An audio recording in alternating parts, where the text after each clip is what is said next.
porque ha sido un esfuerzo, una inversión de mucho tiempo, trabajo, ha habido que aguantar alguna cosa que otra, pero hemos seguido adelante, ¿no? Entonces, en primer lugar, agradecer vuestra presencia. En segundo lugar, agradecérsela, por supuesto, también a los ponentes que lo han hecho y lo hacen totalmente altruista. O sea, ninguno de ellos cobra un solo euro por participar y por exponer hacer sus ponencias. Y incluso alguno, como el doctor Renato Link, pues ha venido desde Dinamarca exclusivamente para estar aquí y colaborar con nosotros. Entonces, pues yo le agradezco muchísimo a los ponentes este esfuerzo que han hecho y esta manera de colaborar. También quiero decir, como dije ayer, dar un agradecimiento muy especial a los chicos, no sé si hay aquí alguno por aquí, a los chicos de Acrópolis, que han hecho un trabajo, ¿sí? Ah, por allí. Bueno, han hecho un trabajo increíble. O sea, y ayer se lo decíamos, os lo agradecemos de todo corazón, porque se han pegado uno a los pobres de pegar carteles, de hacer los carteles, de fotocopiar, en fin, que tenéis todo nuestro cariño. Y, en fin, no sé qué más deciros. Yo con esto creo que ya, bueno, y a todas las entidades que han colaborado, que han sido muchas, la FLGTB, pues los chicos de Arcópoli, en fin, le damos muchísimas gracias al MAS y a la comunidad Santo Tomás de Aquino por habernos cedido este espacio, totalmente gratuito también. O sea que por mi parte ya no digo nada más. Muchísimas gracias a todos y a todas. Y bueno, pues esperamos que esto sirva para pues que sea una voz más entre todo ese concierto de voces que están diciendo basta ya de tanta homofobia, basta ya de tratar a las personas como si fueran objetos y de todas estas cosas. Ojalá que sirva para algo. Muchísimas gracias.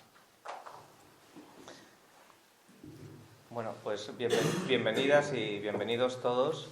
Mi nombre es Aurelio, soy parte de la comunidad anglicana también de Alcorcón y trabajo también como voluntario en la FLGTB, la Federación Estatal de Lesbianas, Gays, Transexuales y Bisexuales, dentro del área de asuntos religiosos.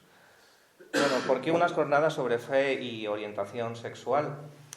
Pues, bueno, aunque actualmente a golpe de clic, como decía ayer, tenemos acceso a muchísima información ya que desmonta posiciones muy fundamentalistas o que toman textos bíblicos o del Corán, por ejemplo, de forma literalista, y es fácil encontrar documentación que nos ofrece otras perspectivas, mucho menos excluyentes, pues aún así se siguen dando muchos casos de desconocimiento, ignorancia y acoso hacia las personas homosexuales, ¿no? Ya no hablar de África, de zonas como Uganda o Camerún, donde se agrede, hasta incluso se ataca hasta la muerte a las personas homosexuales, ¿no? Pero incluso en Francia, que está aquí al lado, con la posible aprobación de la ley del matrimonio igualitario, se está llegando a dar palizas a las personas, a parejas del mismo sexo, que van de la mano por la calle hasta dejarles inconsciente. Se han parado conferencias de periodistas a favor de esta ley, se han cortado los trenes de estos periodistas que iban a conferencias, ¿no? Y bueno, es la Europa del siglo XXI, ¿no? En el reciente informe que ha realizado la FLGTB junto con Cogan sobre acoso escolar homofóbico y riesgo de suicidio en adolescentes y jóvenes LGB, por ejemplo, tenemos datos como que hay una tristeza en los adolescentes que sufren acoso del 59%, un aislamiento del 50%, un riesgo de suicidio del 43% y un 17% que se lo llegan a plantear, ¿no? Por eso, pues pensamos que jornadas de este tipo y bueno, todo tipo de conferencia que pueda abrir conocimiento y perspectivas nuevas, pues son bienvenidas. Bueno, pues paso a presentaros a Renato Links. Es un amigo, ha colaborado con nosotros varias veces. Es teólogo, habla muy bien español, porque ha vivido en España y Latinoamérica. Nos visitó el año pasado en nuestro encuentro estatal de personas lesbianas, gays, transexuales y bisexuales, creyentes, no solo cristianas, sino también personas de fe judía, musulmana. Y bueno, es muy grato poder contar con él. Hoy, de nuevo, viene desde Dinamarca. Y bueno, comentaros que ha traído sus libros, Biblia y homosexualidad, Si os interesa, pues están a la venta por 15 euros y dona lo que se obtenga pues para unas próximas jornadas o para temas sociales. Y también Evaristo Villar nos ha dejado este libro que sobre esta comunidad, pues una comunidad de base, bastante diferente a la iglesia oficial, y bueno, pues creo que está en unos 10 euros, los tenéis a la salida también. Bueno, pues comenzamos. Vale.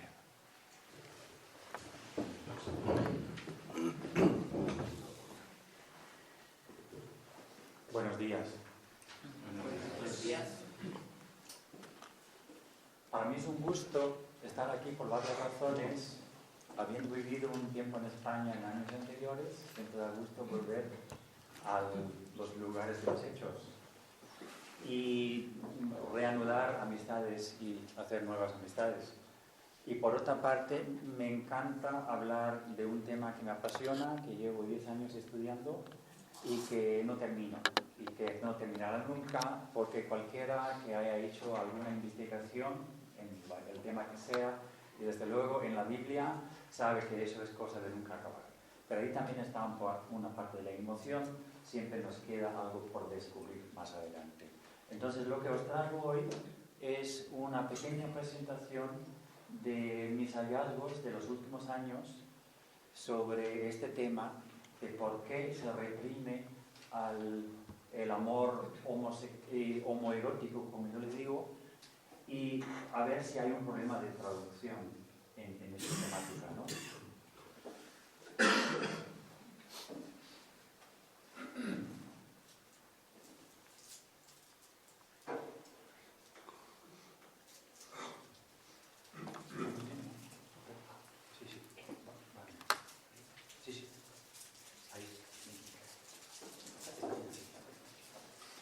Y voy a hablar, entre otras cosas, de estos temas principales, sobre lo que es amor y represión.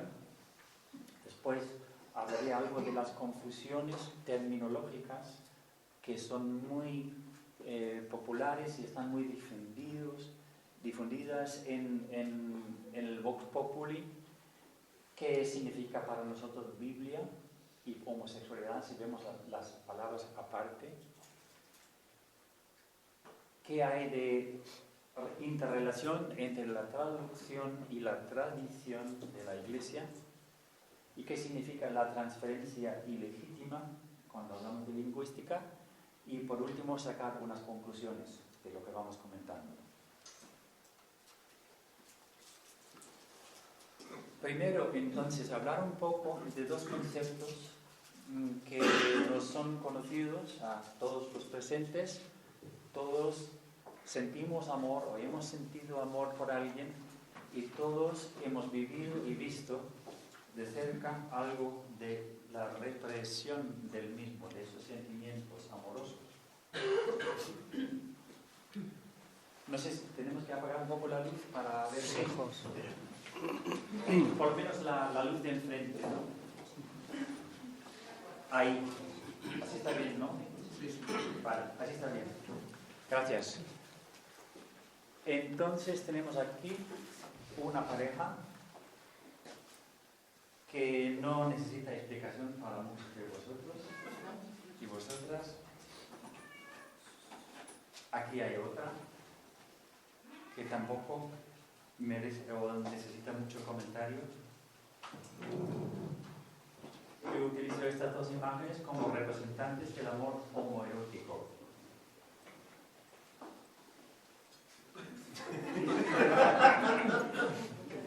Y ante el panorama que acabamos de contemplar, hay diversas reacciones. Y esta reacción me deja a mí con un gran interrogante. ¿Pero qué pasa aquí? ¿Qué pasa aquí? Una manifestación anti-homosexual en Estados Unidos, que incluso los manifestantes, y miren el chiquillo que está ahí, que traen pancartas que dicen que Dios odia a los maricones. ¿De dónde viene eso?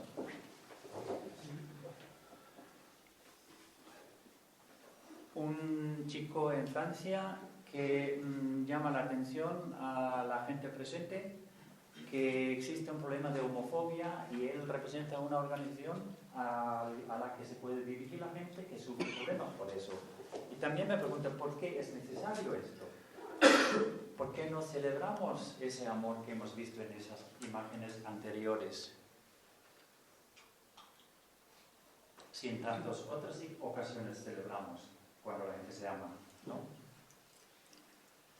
Bien, entonces lanzo una hipótesis para responder a las preguntas. ¿Podría ser que las traducciones de la Biblia tengan algo que ver con el asunto?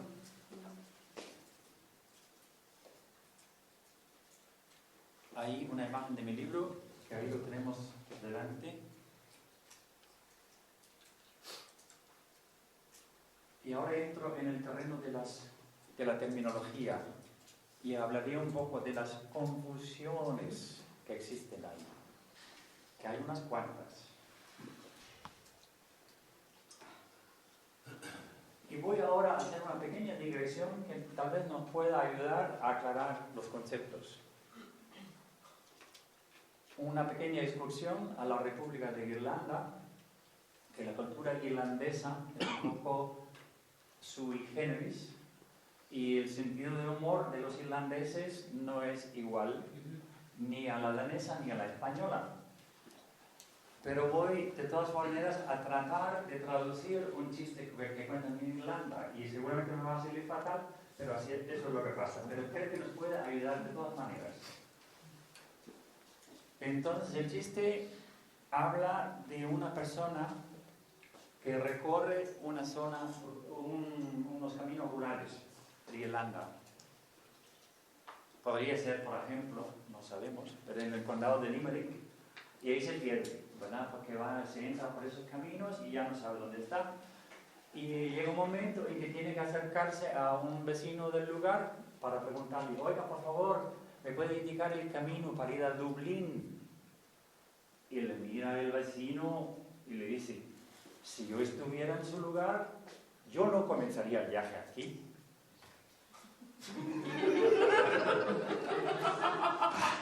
Para que veáis un poco ese sentido, ese humor retorcido. Yo lo interpreto, o sea, vamos a ver.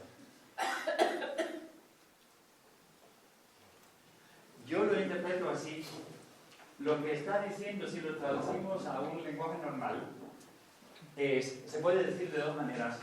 Eso es un poco complicado de explicar, ¿verdad? Porque desde aquí es muy enredado encontrar ese camino.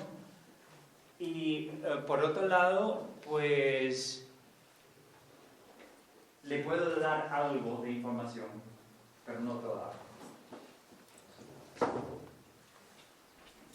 Entonces, si utilizamos esa imagen de llegar a Dublín por el camino adecuado, podríamos, por ejemplo, llamar este escenario Dublín, ¿verdad? ¿Y cómo encontramos ese camino?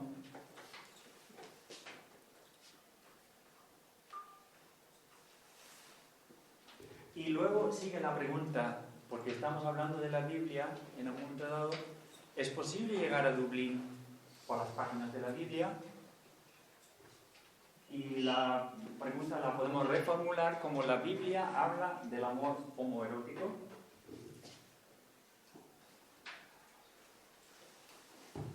Según Vox Populi, y todos conocéis esto, la Biblia es clara y contundente con respecto a la homosexualidad.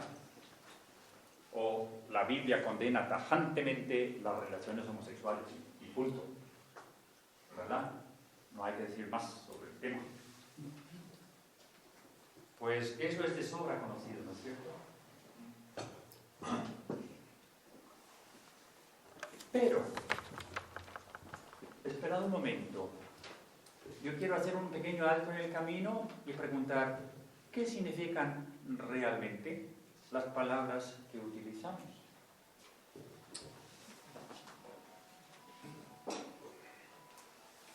Biblia. Biblia archiconocida, ¿no? Todos sabemos lo que es la Biblia. Pues Yo no sé, yo creo que depende un poco. Si nos remontamos 2000 años a la cultura griega, o anterior incluso, tenemos una palabra que en griego resulta ser plural. Libros significa en su origen, en el griego clásico. Libros que pueden tener este aspecto, o este, o este. Todo esto eran para los antiguos griegos libros. Y luego pasamos al latín. Ahí pasa una cosa. Ya Biblia no es plural. De repente es una sola. ¿Verdad? La Biblia en latín. Tenemos un ejemplo famosísimo aquí. La Vulgata.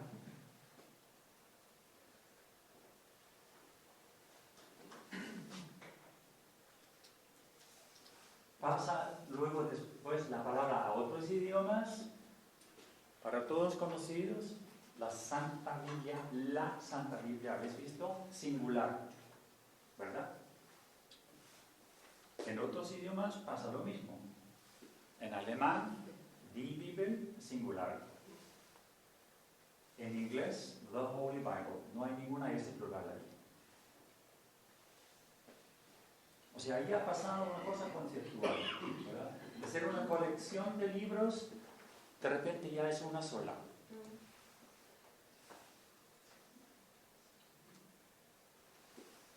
Entonces yo me pregunto, llegado aquí, ¿son compatibles la palabra Biblia por un lado y homosexualidad por la otra? ¿O son incompatibles? Una buena pregunta. ¿Qué es entonces la homosexualidad? Ya tenemos una idea más o menos clara de lo que es Biblia, ¿no? Pero la homosexualidad, ¿qué? Pues en el mundo moderno manejamos símbolos, por ejemplo, como estos.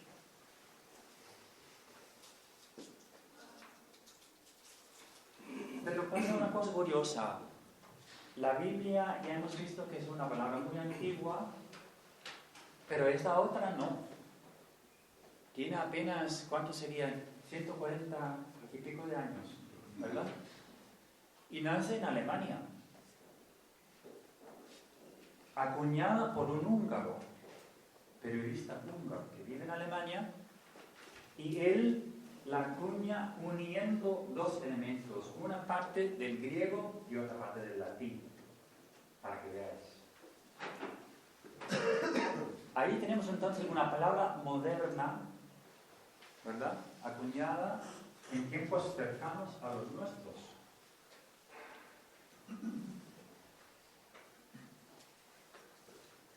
Y como la palabra homosexual se ha hecho conocida, también lo mismo sucede con los otros términos: heterosexual, homosexual con el mismo, sexual con el mismo, heterosexual con el opuesto o con el que es diferente, y bisexual el que tiene ambas orientaciones.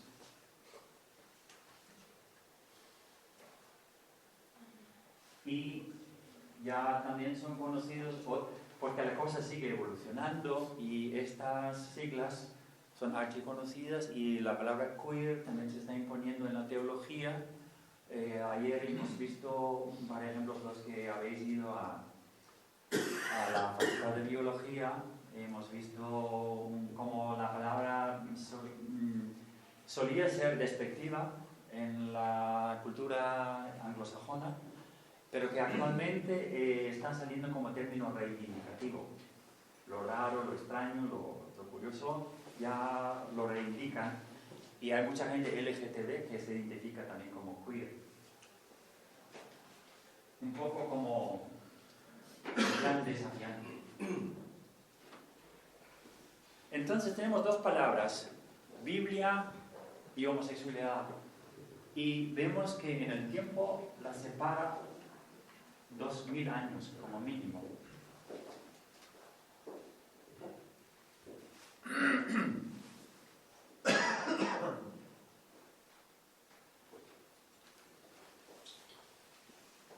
quiero llamar la atención para que reflexionemos un poco sobre esta distancia, ¿verdad?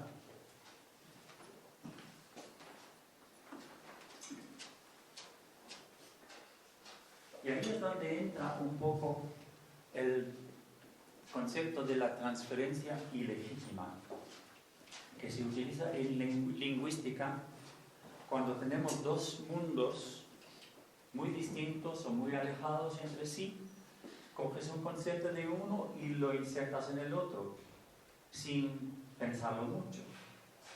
¿Hasta qué punto eso es legítimo? Pues muchas veces no lo es, porque cualquiera que se haya dedicado un poquito a la traducción de cualquier idioma a otro, se da cuenta que a veces no podemos traducir directamente, porque hay que buscar otra manera de expresar lo que dice uno, porque la palabra que quieres usar en el otro no se ajusta a ese contexto. O sea, hay unos líos que tenemos los traductores.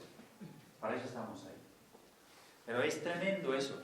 Entonces, ahí es cuando se traduce mal, y de eso hay bastante en el mundo, es muy fácil coger una palabra que se parezca a otra del otro idioma y decir que ya está traducido, pero a lo mejor no significa lo mismo. Y ahí es donde nace la transferencia ilegítima.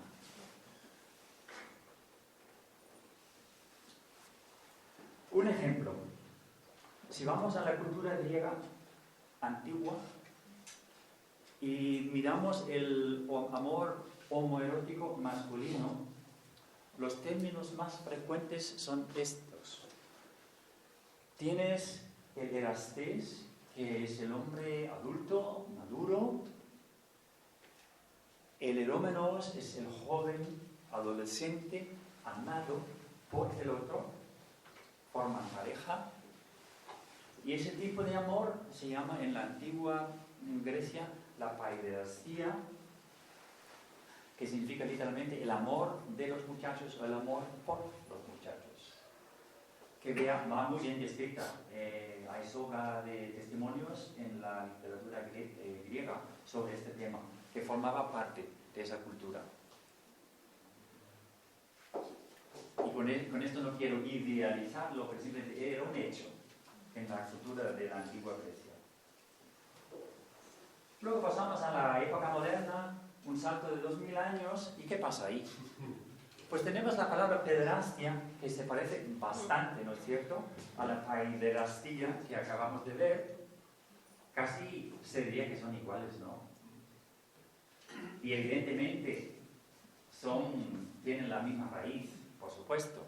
Pero entonces, vamos para saber qué significa la pederastia, pues encontramos algo un poco distinto. Porque el diccionario de la Real Academia Española nos explica que la pederastia se puede definir de dos maneras. Una, el abuso sexual cometido con niños. No es exactamente lo que hemos visto antes, ¿verdad? Abuso sexual. Y lo otro, sodomía. A eso volvemos dentro de un rato. Entonces, estas dos palabras, pederastia y paiderastía, tienen la misma etimología, las mismas raíces, pero una palabra paiderastía no es equivalente a pederastia. Reflejan dos realidades distintas.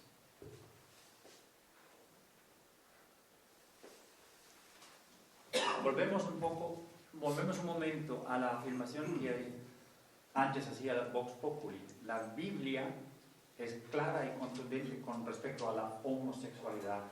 Ya creo que entendéis un poco por dónde voy. ¿Cómo podemos afirmar que una colección de escritos que tienen varios miles de años son muy claras y contundentes con respecto a un tema que ha nacido en la época moderna? ¿Quién nos da esa seguridad de entrada, ¿no? Ahí nace un interrogante.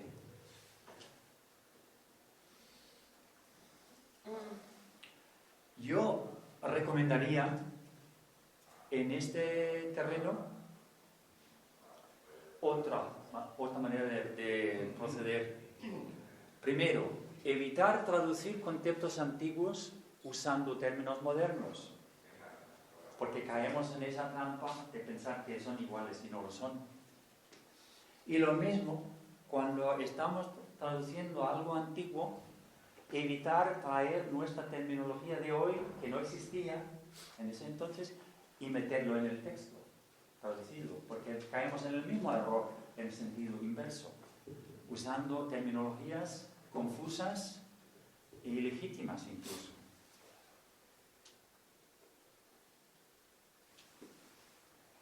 Yo planteo que son incompatibles esos dos términos. La Biblia es una colección de escritos redactados cuando el homoerotismo equivalía a paiderastía. La homosexualidad que usamos hoy es un concepto aplicado a relaciones íntimas entre dos personas socialmente iguales. Hay una gran diferencia porque, como veíamos antes, en la paiderastía suele haber una diferencia de edades e incluso de rangos sociales, porque el hombre maduro como vale más que el jovencito que todavía está formándose. O sea, ahí la paiderastía supone en las culturas antiguas diferencias entre ambas parejas, mientras que hoy por hoy muchos de nosotros, ¿verdad?, cuando pensamos en la homosexualidad, pensamos en una pareja de dos personas en igualdad de condiciones.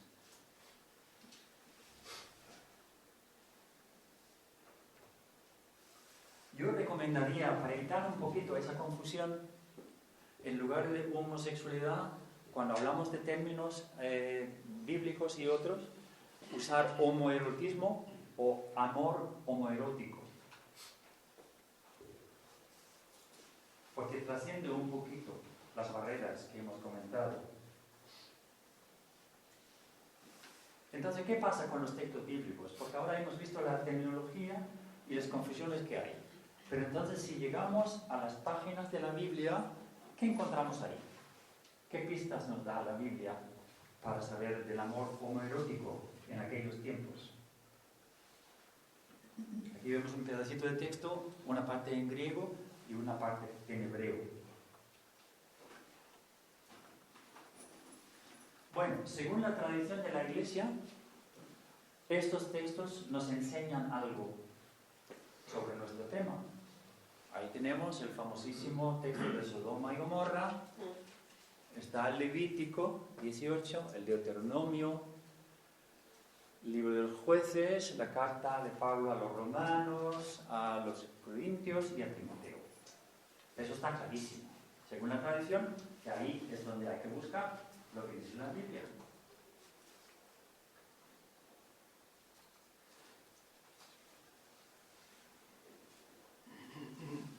Y a ver, vamos entonces a esos textos. Vamos a tomarlo en serio, ¿verdad? Y investigar qué dicen esos textos realmente.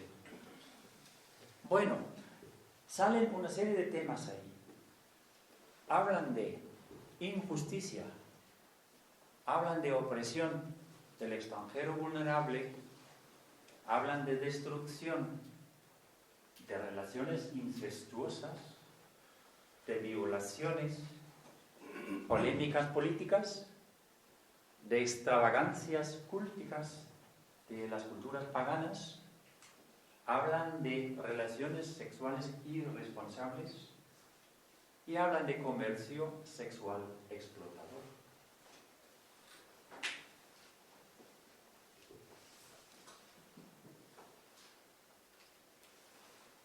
Entonces sale un problema grande para nuestra exploración de hoy. En ninguno de estos textos sale la palabra amor. Y ninguno habla de lo que podríamos llamar, como hemos visto antes en las imágenes, el amor homoerótico.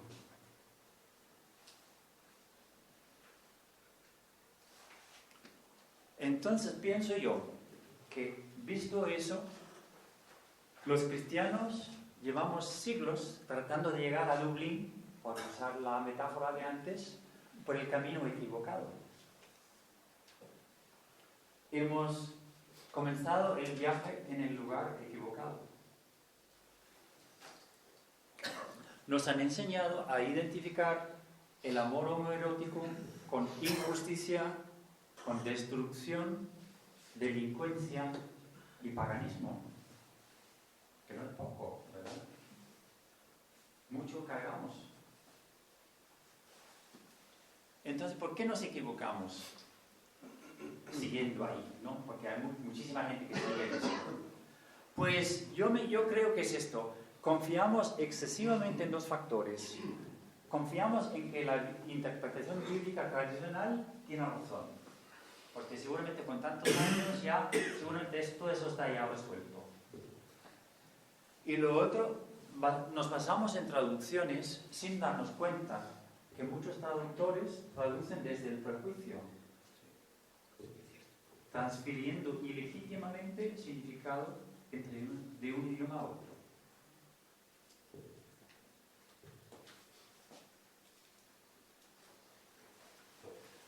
Para interpretar la Biblia necesitamos intérpretes, ¿no es cierto? ¿Y quiénes somos los intérpretes? Pues no somos robots, somos personas de carne y hueso, como es lógico. Y desde temprana edad, desde muy temprano, la Biblia se sometía a interpretación. Y como todos los que habéis estudiado un poquito la historia de la Iglesia, sabemos que desde temprana edad pues, hubo discusiones y debates y interpretaciones y mucho conflicto incluso, ¿verdad? Y eso no es nada nuevo, o sea, eso está hoy y estaba desde el principio ahí. Pero entonces ahí están los intérpretes, ¿verdad? Personas de carne y hueso.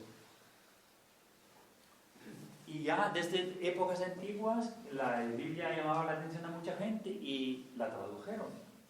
Primero al griego, el Antiguo Testamento quedó traducido en Alejandría, Egipto, y sale ahí traducido al griego, la famosa Septuaginta. Y después, Jerónimo, el santo patrón de los traductores católicos, él tradujo toda la Biblia, tanto el Antiguo Testamento como el Nuevo, al latín. Y mucha gente no se da cuenta cómo han influido esas dos obras antiguas de prestigio, cómo han influido en nuestra temática. Son importantísimas, fundamentales. ¿Y qué pasa con los intérpretes cristianos desde los siglos medievales? Pues empieza no solamente a aflorar, pero a imponerse para los intérpretes de la Biblia, a ver, el ascetismo, la castidad, la abstinencia sexual y el celibato. Esos son nuestros primeros intérpretes y los más importantes en la historia de la Iglesia. Obedecen a esos principios, en su vida, ¿no?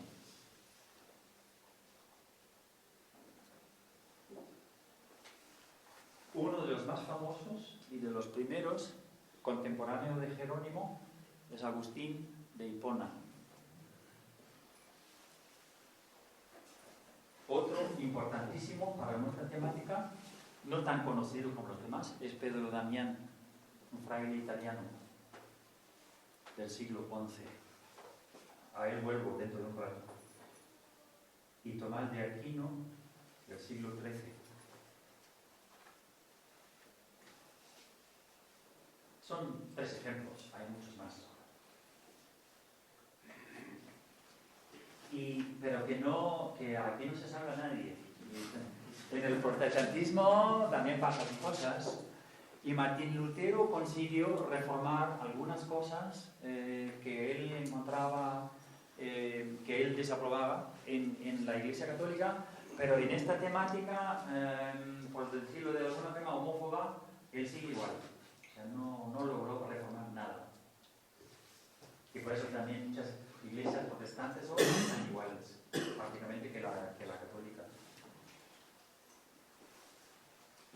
Entonces ahora, habiendo visto un poco esa exploración histórica, quiero entrar en estos momentos a la temática de los textos bíblicos y he elegido 2 ejemplos, porque para comentarlos todos necesitamos una semana como mínimo.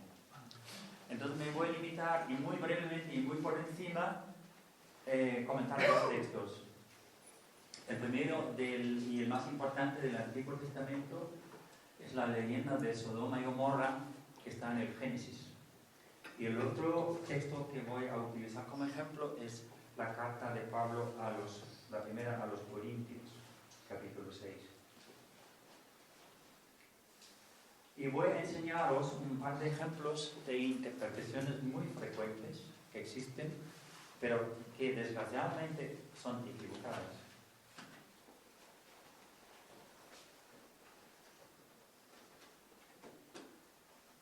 Vamos primero a Sodoma y Gomorra. El texto tiene dos problemas esenciales. Seguramente todos vosotros conocéis el dicho que se usa de manera humorística, conocer en el sentido bíblico, ¿verdad? Eso se sabe lo que es, ¿no? Y yo no sé si se sigue usando, pero creo que sí, ¿no? Que es conocido el conocer en el sentido bíblico, valga la redundancia. Y el otro concepto, la sodomía. Esos dos conceptos gobiernan actualmente la interpretación de Sodoma y Gomorra.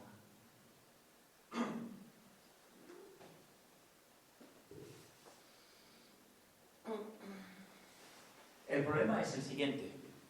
Si analizamos bien el concepto de conocer, que en hebreo se dice yada, no es un eufemismo relativo a la vida sexual.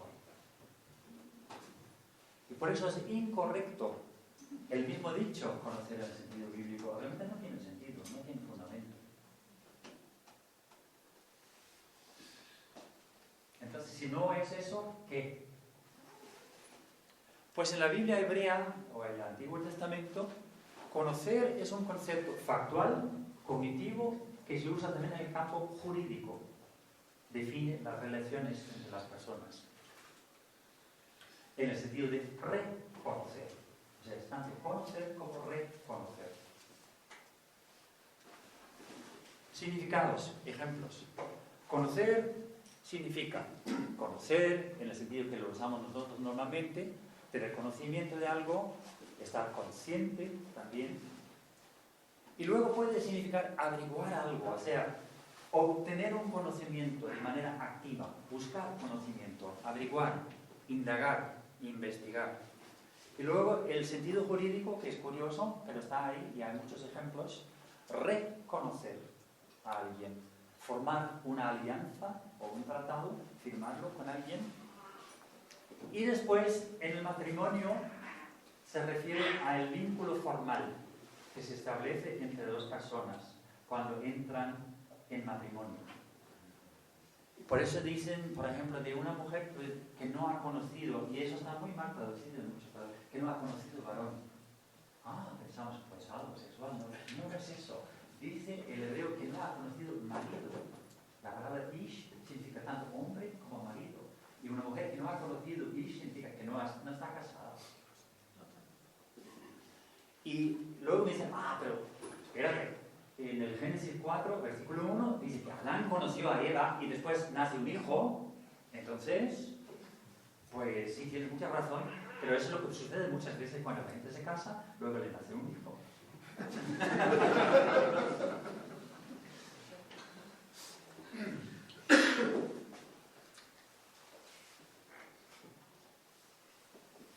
El sentido griego es interesante aquí, porque hay una serie de obras clásicas de la antigua Grecia donde sí se utiliza esa palabra como eufemismo sexual. Por eso yo propongo rebauticemos ese dicho, conocer en el sentido bíblico, cambiando bíblico y poniendo griego. Y ahí tiene de repente sentido, porque hay muchos ejemplos. Y porque la Biblia es seria y la comedia griega son todo menos eso, muy desvergonzadas, ¿no? Entonces ahí sí encaja, conocer en el sentido griego. Después está el otro término que decía, la sodomía. La sodomía, alguna gente piensa que es bíblico, pero no lo es. Tiene apenas 1000 años de existencia. Nace en Italia, en el siglo XI, del puño y letra de un fraile llamado Pedro Damián, Y a él le preocupa muchísimo que el clero no sea casto, porque forman relaciones homoeróticas. Y eso le asusta, porque le parece que eso va en contra de la castidad, el celibato y no sé qué. Entonces eso le preocupa muchísimo y escribe su tratado, el libro de Gomorra, y va dirigido al Papa, para que intervenga el Papa y para que purifique su casa. Ese es el tratado de Pedro de Manes. Se le comprende hasta cierto punto, ¿no? Esa indignación que él siente. Porque si él ha entregado su voto de castidad y se abstiene de todo esto y ve a sus colegas que no les preocupa esto, ¿cómo es posible? ¿Verdad? Se indigna y entonces tiene su tratado. Y aquí, en ese tratado, por primera vez en la historia, sale la palabra sodomía. ¿Verdad? Que su nacimiento ha sido fatal. Porque ha coloreado, a partir de entonces, nuestra visión de Sodoma y Gomorra. Ah, claro, tiene que ver con Sodoma, sodomía, cualquiera lo sabe, ¿no? Se da cuenta. Pero esta ahí el origen, no está en la Biblia. Resumiendo, entonces tenemos, en el griego clásico, conocer es un eufemismo sexual que figura, por ejemplo, en contextos humorísticos. Y la sodomía es un vocablo que pertenece a la literatura medieval redactada en latín. Ahí tenemos entonces otro ejemplo de la transferencia ilegítima, ¿verdad? Conocer como eufemismo sexual y la sodomía como delito sexual. Tanto el uno como el otro lo llevan erróneamente al relato de Sodoma y Gomorra. Y eso enturbia toda nuestra interpretación del relato y ya no lo vemos.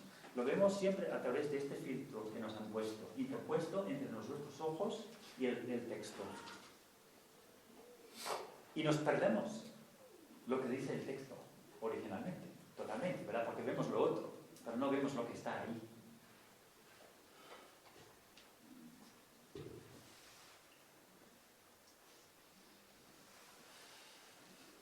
El Nuevo Testamento tampoco se libera.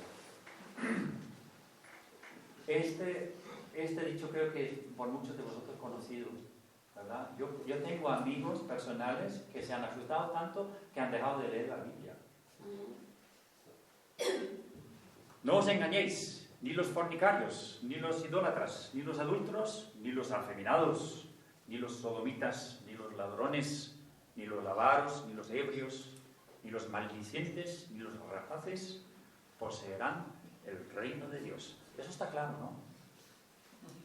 ¿Está claro? Los sodomitas, cualquiera sabe quiénes son, ¿no? Pues están incluidos. No, lo suyo no tiene remedio. No van donde van los buenos. Sodomitas. Pues palabra curiosa, ¿no?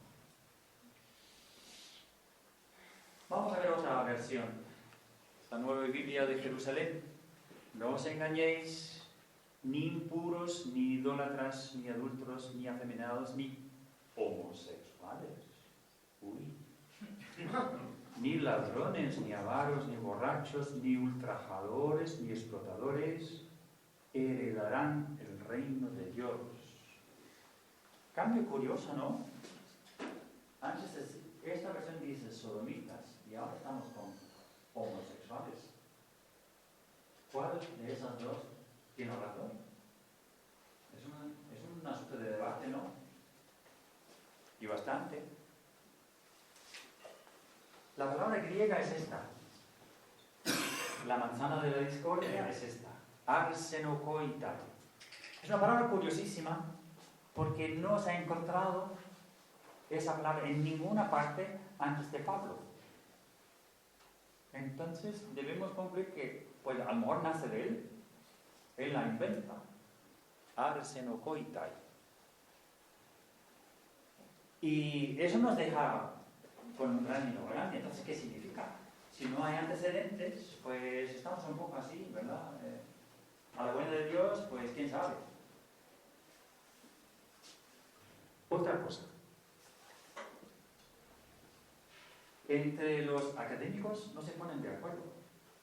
Por esa razón que os digo, porque como no hay evidencias textuales antes, ¿cómo decidimos? Esto es lo que significa. Es un poco difícil, ¿no? Si hay 10 o 15 ejemplos por ahí, pues es mucho más fácil formarse una idea. Ah, bueno, en ese entonces la usaban en ese sentido y en ese otro no. Pues no, no tenemos eso, estamos en el vacío. Entonces han propuesto varias traducciones más o menos literales. Varones cama, yo no sé qué cosa, sé que son vagones cama, pero varones cama, varones que se echan, bueno, por ahí, yo no sé, los que se echan con varones, bueno, podría ser, ¿no? Una cosa puede ser tan interesante como la otra, pero quiero decirte que no nos lleva muy lejos, ¿verdad? Hay algo de varones, hay algo de... y se echan en alguna situación, ¿verdad? ¿Qué más puedo decir? Entonces, para buscar una clave, porque hemos visto cómo figuraba eso en Corintios, ¿verdad? Y reaparece en otra carta de las deuteropaulinas, o sea, de las muy tardías, escritas por discípulos de Pablo. Y ahí aparece junto a otras palabras que nos pueden a lo mejor dar un indicio, ¿no? Porque ahí aparece junto a gente que secuestra a niñas y niños para venderlos a los prostíbulos. El Imperio Romano, aquello era una industria, pero de las florecientes. La industria del sexo en el Imperio Romano, pues, deja muy atrás a la industria actual del sexo, la verdad. Entonces, es curioso que arsenokoitai en ese texto aparezca junto a esos otros términos, ¿no? Y por eso hay quienes opinan actualmente que podríamos pensar que se trata arsenokoitai los que están metidos en el comercio de la prostitución, fomentándola. Y uno que he visto que ha salido el año pasado, él tiene una interpretación que nada tiene que ver. Él interpreta arsenokoitai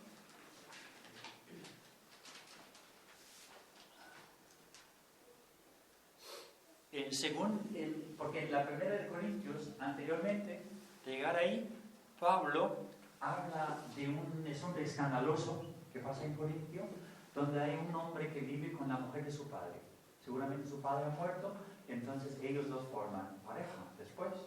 Y a Pablo le escandaliza esto, porque para él es incestuoso. Entonces esto de arsenokoitai viene poco después.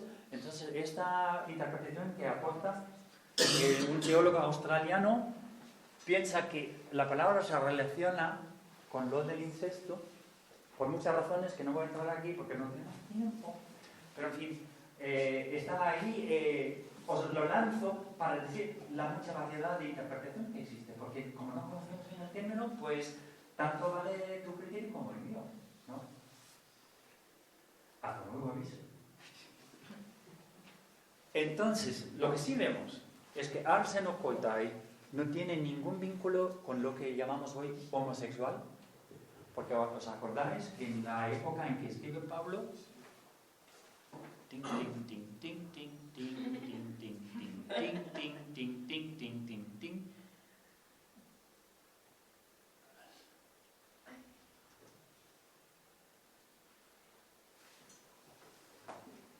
Ahí están las palabras que usaban en la época de Pablo, para se referían a esto, ¿verdad?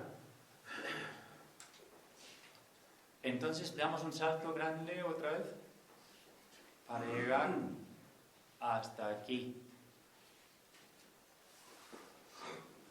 Viendo que arsenokoitai no se relaciona con la terminología típica del amor homoerótico y que por eso se aparta de lo que es el moderno vocablo homosexual, no tiene que ver con el término medieval sodomita, tampoco. Porque a nivel de Biblia existe la palabra sodomita, pero se refiere a los habitantes de la ciudad de Sodoma, y nada más. Como los que viven en Madrid son madrileños, pues los que viven en Sodoma son sodomitas, punto. Y bien. Otro caso de transferencias ilegítimas de términos muy posteriores a la Biblia, insertados en la Biblia, en la traducción, enturbiando nuestra manera de verlo, por error, porque enturbian de lo que habla Pablo y tergiversan el mensaje. Entonces, ¿por qué se equivocan los traductores? Porque son gente educada, que sabe idiomas, que tiene carreras académicas. Entonces, ¿cómo es posible que se equivoquen tanto? Pues yo me he dado cuenta en mi trabajo bíblico que ahí está un asunto que se llama diccionarios. Porque cualquiera que ejerce una profesión, pues se vale de sus instrumentos de trabajo, ¿no? El ordenador, y el ordenador a lo mejor tienes diccionarios, tienes muchos documentos y tal. Entonces, todos tenemos instrumentos de trabajo. El artesano tiene sus implementos, etc. Y en la cocina, los utensilios, todo el mundo se vale de instrumentos y los traductores usan muchísimo sus diccionarios, como es lógico, porque cuando te topas con una palabra poco o mal conocida, pues buscarla en el diccionario, ahí, y lo traduces como te lo indica el diccionario. Bien. Es lógico, está ahí. Y en esta materia que estamos comentando está el diccionario bíblico hebreo-español, referido al Antiguo Testamento, y aquí hay otro diccionario griego-español del Nuevo Testamento. Son ejemplos.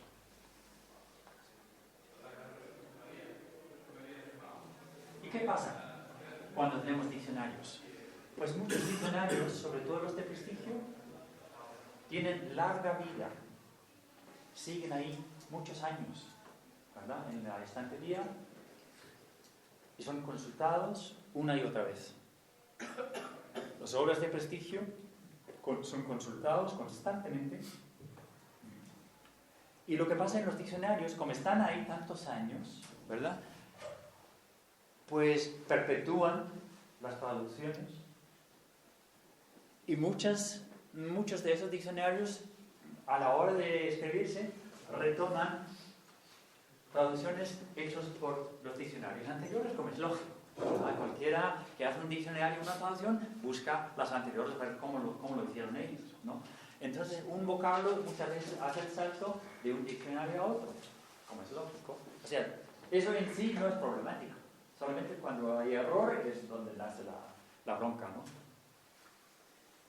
Y yo he comprado hace un par de años uno de griego, del griego del Nuevo Testamento, y pensando que ese sí estaría un poco al día, y me doy cuenta que repite los errores de los diccionarios que ya tienen 50 o más años. Reaparecen en uno que ha salido en el 2008, creo.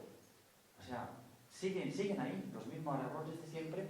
Y yo creo que no es que los traductores no lean artículos y no estén al tanto, pero como se abruman un poco, ¿no? Porque todo es carrera contra el reloj, ¿verdad? Los traductores tienen que acabar este capítulo para la semana que viene, porque luego el libro tiene que salir para diciembre y no hay tiempo para investigar más. Entonces, pues usamos los recursos que tenemos a mano.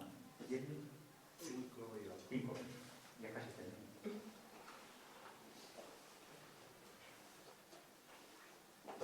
Así llegamos a las conclusiones. Algunas, podemos sacar muchísimas. Los traductores de la Biblia tienen mucho que ver con la represión generalizada del amor homoerótico.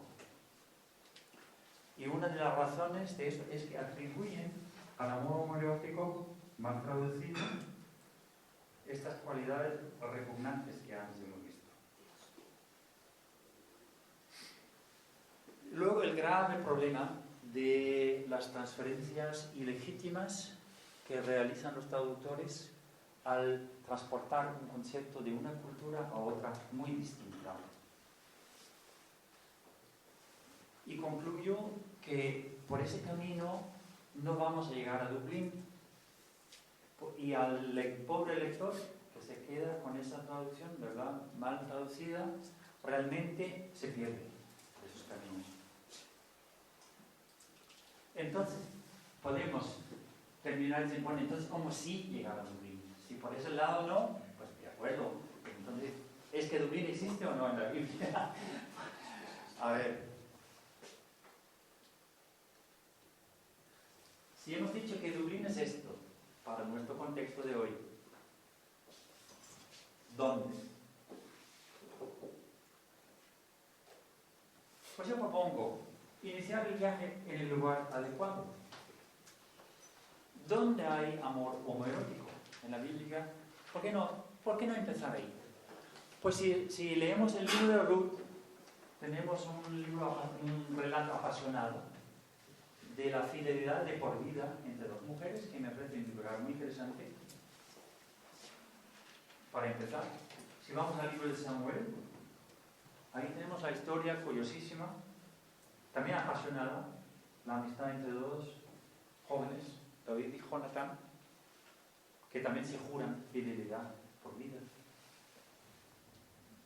Y el Evangelio de San Juan, el relato del discípulo amado, y sale ahí con pelos y señales, como amado. Estos tres lugares para mí serían el punto adecuado para iniciar el viaje de exploración para encontrar el amor homoerótico en la Biblia. Punto de acuerdo.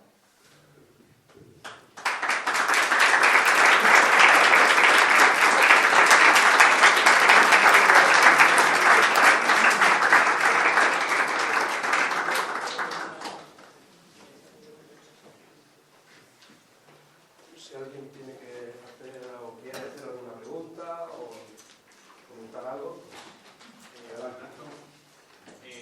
Sí, esto último del Evangelio de Juan, el discípulo amado, ¿está sugiriendo una relación homosexual entre Jesús y Juan? Yo no sugiero prácticamente nada. Lo que sí sugiero es que vemos ahí en el Evangelio de Juan una relación especial que va resaltada por el narrador. Aquí hay algo especial entre Jesús y un joven que lo titulan como discípulo amado. Después, entre los académicos hay bastante debate sobre la identidad de ese chico, cuál sería. Algunos dicen que es Juan, esa es la tradición eclesiástica, pero en mi contexto no hay dato fehaciente que lo afirme. Y otros aportan el ejemplo de Lázaro, que sale en el capítulo 11, donde sí dice textualmente que Jesús lo amaba. Entonces Lázaro es otro candidato bastante fuerte, para mi gusto tal vez un poco más fuerte que Juan, para ser el discípulo amado. Lo curioso del caso es que Lázaro se menciona 2 capítulos seguidos y después abre solamente el discípulo amado. Eso es una cosa literaria muy curiosa y por eso la gente se confunde un poco. Pero si desaparece el lado y entra otro, pues yo digo, ¿y qué tal si fuera el mismo? Como en una hipótesis, al menos de trabajo. Por eso te digo, yo no sé hasta qué punto hubo algo, además no me importa mucho, pero sí me importa saber que Jesús sintió afecto especial por una persona determinada, que no solamente su amor fue ese general hacia la humanidad que sufría, sino también que él era capaz de establecer un vínculo íntimo con una persona individual. Eso me llama mucho la atención en la historia del discípulo amado. Y sobre la explicación que tú has dado del verbo conocer en hebreo, Sí. En el relato de Sodoma dice que los sodomitas querían conocer a los ángeles porque habían venido esos chicos, esos hombres jóvenes que eran ángeles supuestamente, que eran muy guapos. ¿Quieres decir ahí que los sodomitas querían casarse con los ángeles? No, ojo, lo de guapos, eso viene impuesto por la traducción, y eso no lo dice el texto. Eso no lo dice el texto. Ahí dicen que 2 mensajeros llegan a Sodoma y Lot, el sobrino de Abraham que vive allí, se acerca enseguida y les urge que vayan a instalarse en su casa. Y entonces cuando ya están ahí cenando y todo y preparándose para ir a descansar, pues ahí es donde se reúne toda la gente de la ciudad de Toc Toc y exigen a Lot que entregue a los visitantes para conocerlos, dice. Entonces yo no propongo que quieran casarse con esos señores. Yo pienso, mejor dicho, a ver si lo encuentro.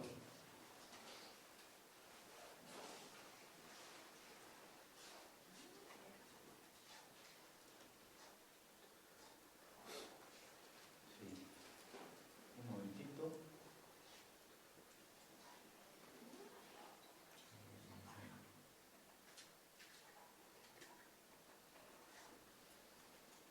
Eso.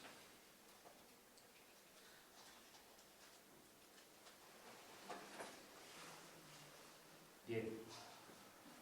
Yo propongo que ahí, o mi análisis de que está en mi libro, yo veo en esa situación, ahí hablan de investigar. Sácalos de aquí, queremos investigarlos. ¿Quiénes son? ¿Qué los trae aquí? ¿Qué tiempo se quedan? ¿Cuál es su misión? Etcétera. Porque ese significado sí existe, bastante.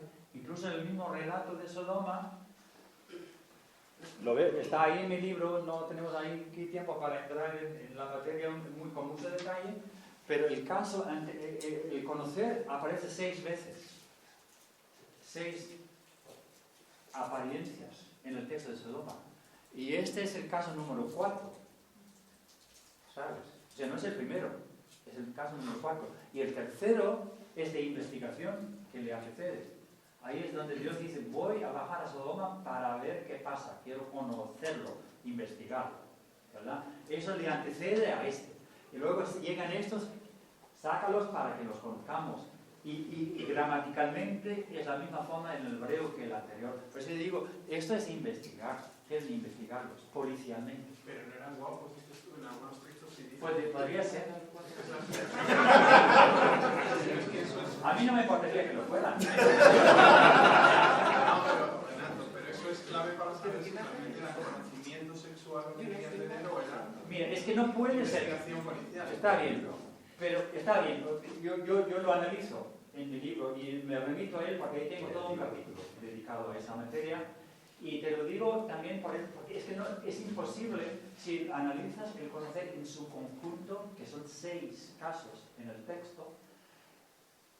Los últimos 2 son negados en una situación sexual, donde las hijas de Lot, refugiados allá en la montaña, en aquella cueva, ¿verdad? Ocurrida la destrucción de Sodoma, se refugian ahí, ¿verdad? Entonces las pobres chicas dicen, aquí nos vamos a hacer viejas, se nos muere nuestro papá, nos quedamos viejas, ¿y quién nos cuide cuando seamos mayores, ¿no? Entonces tenemos que producir un hijo o 2, ¿verdad? Porque, ¿qué le vamos a hacer? Entonces, claro, muy pragmáticas, ¿verdad? Pues le hacen ir arriba a su padre, le llenan de vino y producen 2 hijos incestuosamente con él. Y ahí dice, en 2 casos seguidos, cuando va la hija mayor primero, ¿verdad? Y se acuesta con su padre, dice, él no conoció que ella se acostaba ni que se levantaba. Entonces ahí lamento decir que el conocer no tiene nada que ver con él. Está negado. Y el acostarse está específico, porque eso sí se llama shafa, en hebreo no es yada.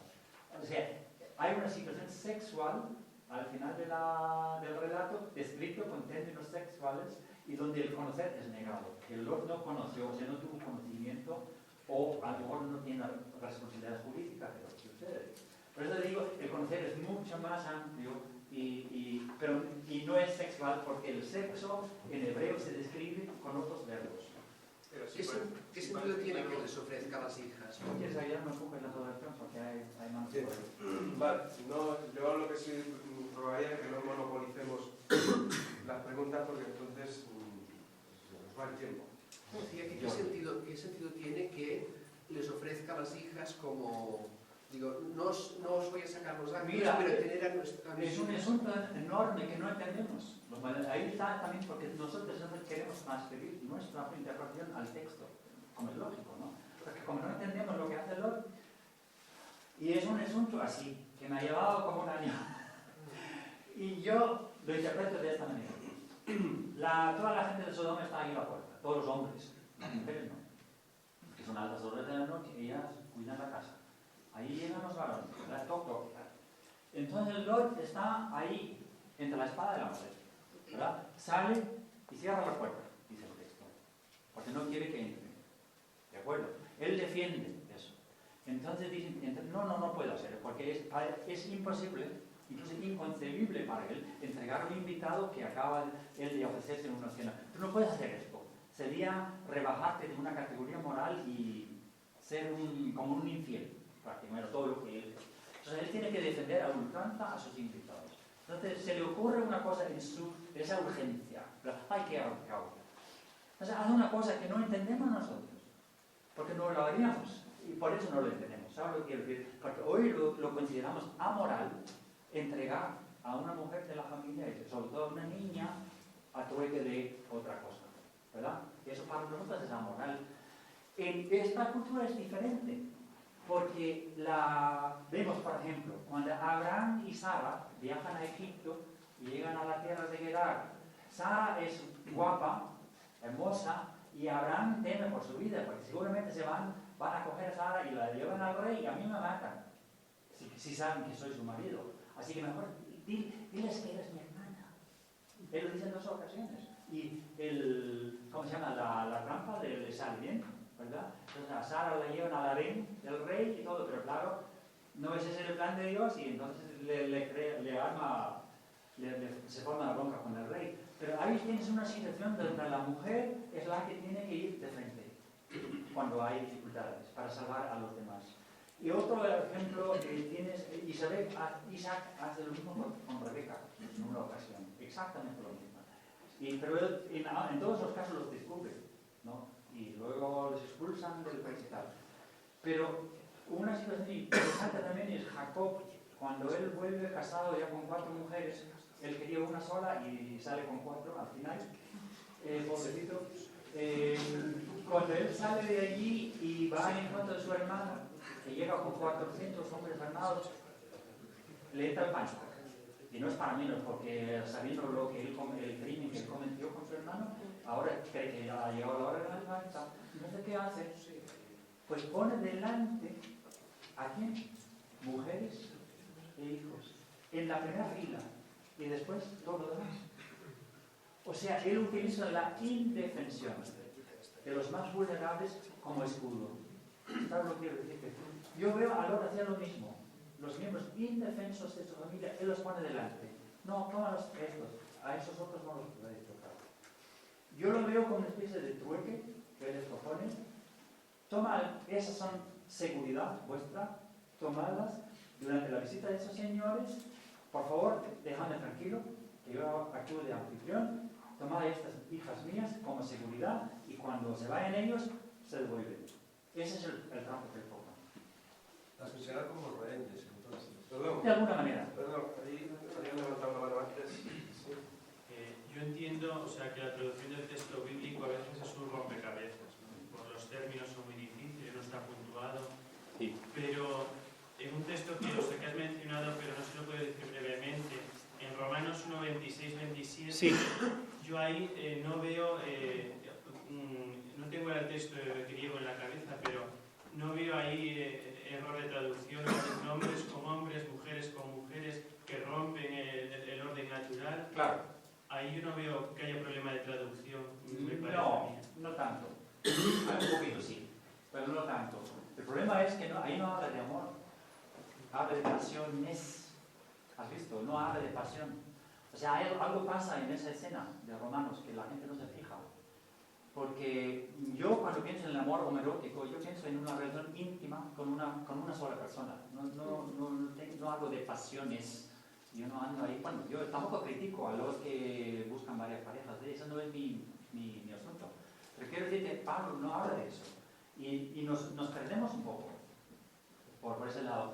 Y sabes, una teoría que he leído hace poco, y eso está en mi nuevo libro inglés que está saliendo este año, la continuación de este, donde hablo del Nuevo Testamento también. Y hay un señor, Douglas Campbell, en Estados Unidos, que ha publicado un libro de unas 1000 y pico de páginas sobre Pablo. O sea, él lleva una década investigando a Pablo. Y él propone que el capítulo 1 de Romanos está muy mal entendido. Muy mal entendido. Él dice que Pablo ahí, justamente este pasaje, ¿verdad? Que nos suelta con tanto gusto y tanta sorna, ¿no? De esa gente que sufre pasiones hombre con hombre y tal. Pues él dice que ahí Pablo está citando a una persona con él que está en esa. Porque justamente al llegar al capítulo 2 dice, por eso, concluyendo, por eso tú, que estás en Roma y que dices esto y lo otro, y lo critica todo en todo el capítulo 2, sale del plural aún tú, de repente en el capítulo 2, y Douglas Campbell lo interpreta como ese tú es un predicador falso que anda en la comunidad cristiana y que cita constantemente ese tipo de afirmaciones que están en el capítulo 1. El problema nuestro es que no hay, ¿cómo se llama esto? Comillas entre esto, porque no se usaban en época de Pablo. Pero si aceptamos ese análisis que es interesante y además coloca a Pablo un poco en otro nivel. Eso por un lado, y el texto que rodea esas afirmaciones en Romanos son citas casi textuales del libro de sabiduría. Y mucha gente se pierde eso, no ven las conexiones con el libro de sabiduría que habla muy mal de la idolatría. El libro de sabiduría echa pestes contra la sabiduría y eso lo han citado una y otra vez en el capítulo 1 rodeando este texto. Por último, para responder, porque es un asunto interesante, por último, lo que mucha gente se pierde completamente es que en la antigua Roma existían más de 400 templos dedicados a diferentes divinidades de la antigüedad. Y algunas de estas religiones tenían rituales bastante violentos, como esos señores apasionados que menciona Pablo, que algunos se autocastraban cuando llegaban a un estado de euforia, y por eso puede ser lo que significa Pablo cuando y en su propio cuerpo han recibido el castigo que merecen. O sea, hay muchas alusiones ahí a cosas que no sabemos nosotros, y por eso les digo, somos muy dados a transferir ilegítimamente nuestra interpretación a un texto que a lo mejor significaba otra cosa cuando se redactó. Si os parece, damos 5 minutos más y hacemos el descanso. Y me dicen que luego, que si alguien quiere tomar algo, tiene que ser por este lado, ¿no? Sí. Por aquí. Pero yo, bueno, hay servicios también ahí. Si alguien, por favor, sí que os rogaría que seamos puntuales, ¿no? Que a las 12:15 comenzaremos con la ponencia del profesor Martín Vidal. Entonces, os ruego